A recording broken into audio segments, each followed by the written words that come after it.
wording at the time when I signed it. It was a generalisation of the situation, and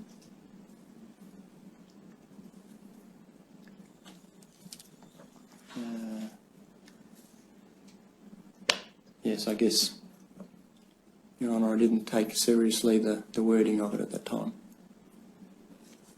Well, here you were reporting on a serious allegation, but you say you didn't take the reporting or the wording seriously at the time.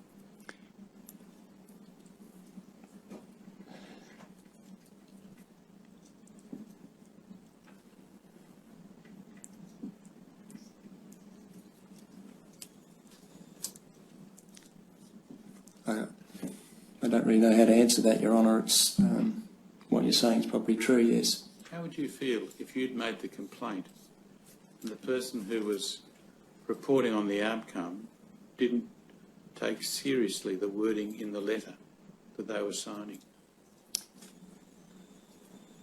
I can see the point that you're making, sir, yes. And tell me this, you told us earlier that apart from the touching of the breast allegation, BCB made other allegations to you, correct? Yes, I believe so, yes. There's no reference to those allegations at all in this letter, are there? No. Why not? I can't answer that, I'm sorry. Not that I'm refusing to, it's just that I can't think of reasons why they're not in there. Then you record there, we recommended to him that he be stepped down as an elder, and he agreed to this. Now, that seems to suggest that you offered him the opportunity to step down, and he did, rather than you removed him. Now, Yeah. Is there a distinction to be had? How are we to understand it? No, it's just an unfortunate choice of words there. So he was definitely deleted or removed. Removed, yes. And then you say in the letter, we feel no further action or restrictions need apply.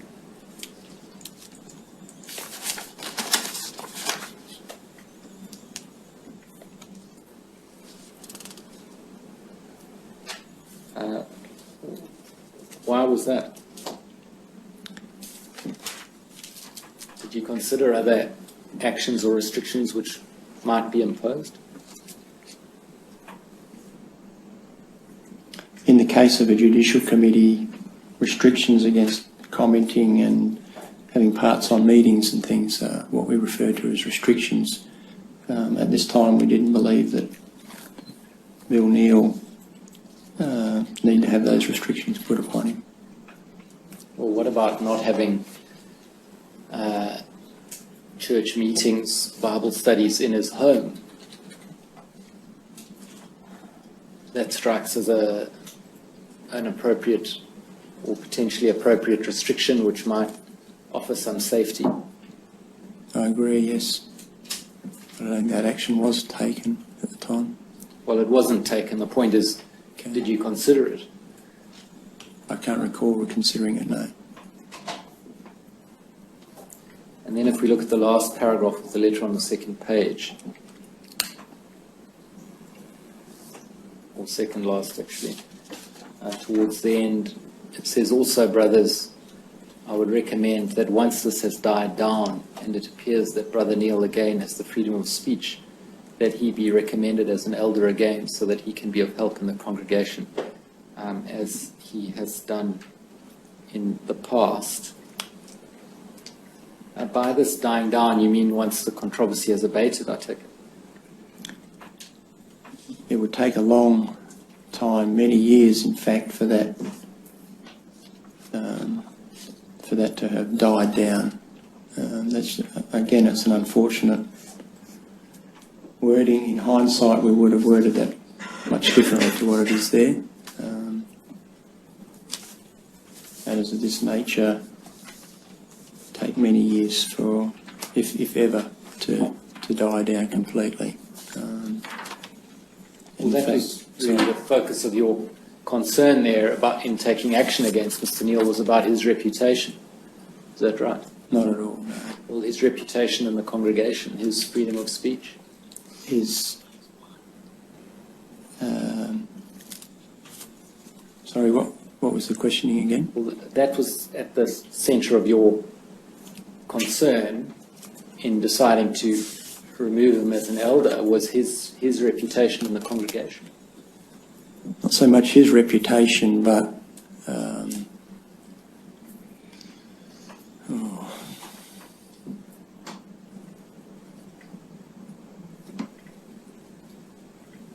how do I word it? Well, it suggests your concern is with his efficacy as an elder. Yeah, Is that right? that's right. I used to celebrate birthdays up until 5 years old. No birthdays, no Christmas. No. I'll convey an apology to Your Honour, Commissioner. Technology.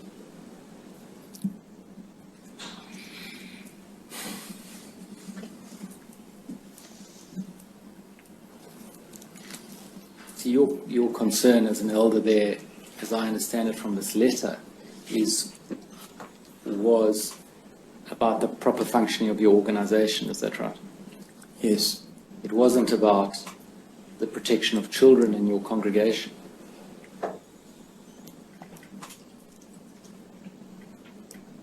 probably not. It wasn't about what support you could offer to BCB.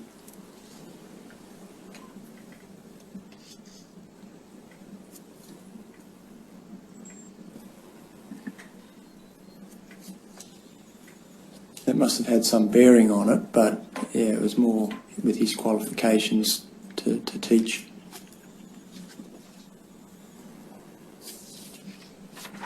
Now, you say in your statement that you understand that Bill Neal was later reappointed as an elder in a different congregation. Is that right? Yes, And as I understand it, you had nothing to do with that. no, that's true.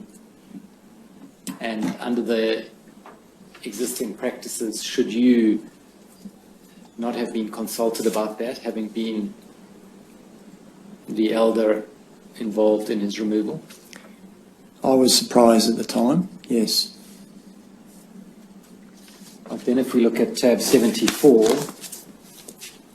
of that bundle, this is now a letter from you earlier this year. It'll come up in a moment. You'll see it's to the service desk on the 6th of January 2015, and what you describe as a brief summary of events leading to the deletion of Brother Neal from serving as an elder in the Narrogin WA congregation around 1993, while I was serving there. How did this letter come about? Beg pardon? How did this letter come about? What brought you to write this letter in 2015 to the branch? Someone from the branch contacted me and asked me what my recollections were, and would I please put them in a letter and send it to them. Was it explained to you why that information was being sought?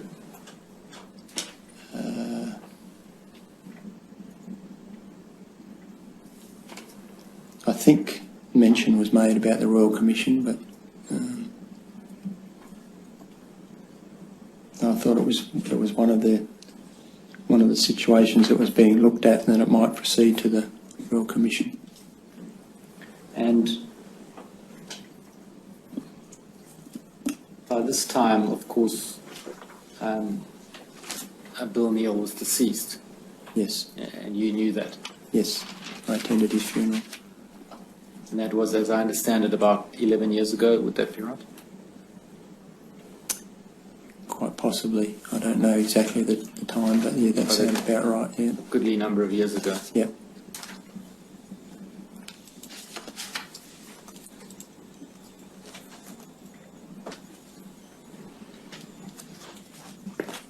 Now, this correspondence is addressed to the service desk.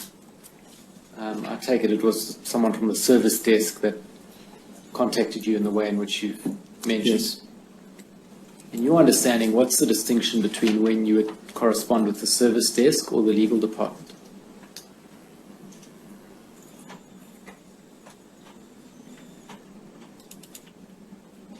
it may have been a member of the legal department that contacted me, but the letter was addressed to the service department, Well, service desk. Yeah. moving away from this particular letter, generally when, as an elder, you're corresponding with the branch, We send stuff to the service it desk. seems to me that there's some correspondences with the service desk and some is with the legal department, and I'm trying to understand where the Okay. distinction arises. So I'm asking you, what is your understanding as to when you would communicate with the service desk as opposed to when you would communicate with the legal department? If the legal department had said, send it to us at the legal department, that's how the letter would have been addressed. In this case, they asked us to send it to the service department. But generally, Service desk. moving away from this letter, generally in your work as an elder, when would you contact the service desk as opposed to the legal department and vice versa? The legal department I would contact in cases pertaining to legal matters. Our information now is if a case of child abuse was raised, we would contact the legal desk straight away. But normally anything that goes through the service desk, and then they assign it to the appropriate department from there. Just to understand you, so you would contact the service desk but be expected to be passed on to the legal department. Is that what you say? They would decide if that's where it needed to go, yeah. But as I said about contacting the legal department in matters pertaining to legal cases and things like that, if we needed direction in a hurry, that's who we'd contact. And generally with regard to direction as to handle investigations and complaints, would that come from the service desk? Yes.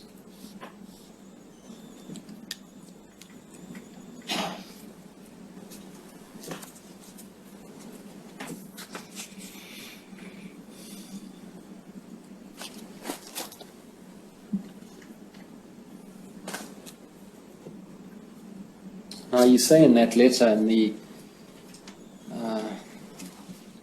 fourth paragraph, the one beginning when BCB raised the allegation against Brother Bill concerning being touched inappropriately, I viewed it very seriously.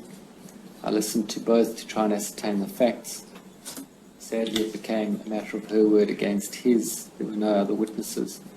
And then you say BCB was an attractive young sister and often got around the house in her nightwear, as was the custom of the other children. Now, what do you consider the relevance of that observation? That was one comment that Bill had made to me, that she was wearing her nightwear at the time.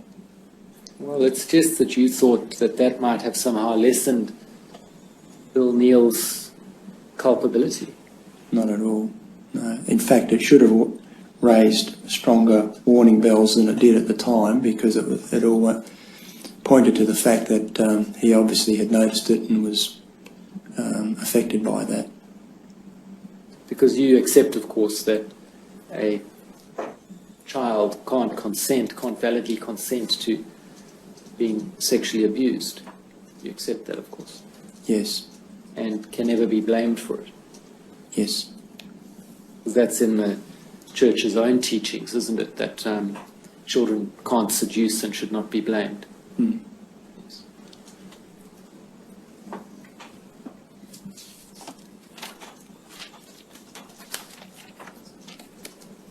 Those are my questions. Yes, does anyone else have any questions? Yes, thank you, Raju. Just in relation to the letter that... Just identify Oh, I beg yourself your again, pardon, if you sorry. My name is Gallagher and I represent BCB. Okay. Just in relation to the letter that Council Assisting was just referring to, behind tab 74, you note in that letter, don't you? Is that in front of you there? Yep. Not only the comment, the part of the letter that was just referred to by Council Assisting, but you note also, don't you, that Bill would kiss her goodnight as he did with his daughters. Do you see that there? Yes. That was very much lessening his, Mr Neil's conduct, wasn't it? Do you understand what I mean by that? I'm sorry, you know the allegation to have been, don't you, that he inserted his tongue into her mouth when he kissed her goodnight. Bill never admitted to that. The way that he put it across was that he would say goodnight to all of the girls before they went to bed. So what about the accusation from the person who was abused? The accusation was, wasn't it, that the tongue was inserted into her mouth? I believe so, yes. I can't recall that being said at the time, but it's quite possible that it was. You took no notes of your initial discussion with BCB and BCC, No. Is that so? Your recollection was that they came to your home, that is BCB and BCC, is that right? That's what I recall, yes. You understand that BCB's recollection is that you approached her after being told of an allegation from another member of the faith, correct? That may be so. I don't recall that. And certainly if somebody is has been told of an allegation of wrongdoing, the faith requires them to come forward and tell an elder. Is that right? Sorry, I don't understand that question. If somebody's told of wrongdoing, Yeah. the Jehovah's Witness faith requires that person to inform an elder, isn't that so? They give the... yes. Short answer, yes. And that's how you came, do you recall, that's how you came upon the information that there was an allegation of wrongdoing from Bill Neil, not from BCB, but from another source? No, I don't recall that. In questions asked of counsel assisting, you indicate that just as to taking Mr Neil to BCB's home, that your evidence was, is this correct, that you did not explain what the process was that was underway at that time? Is that correct? That's possible. Well, did you or did you not explain to her what was going on?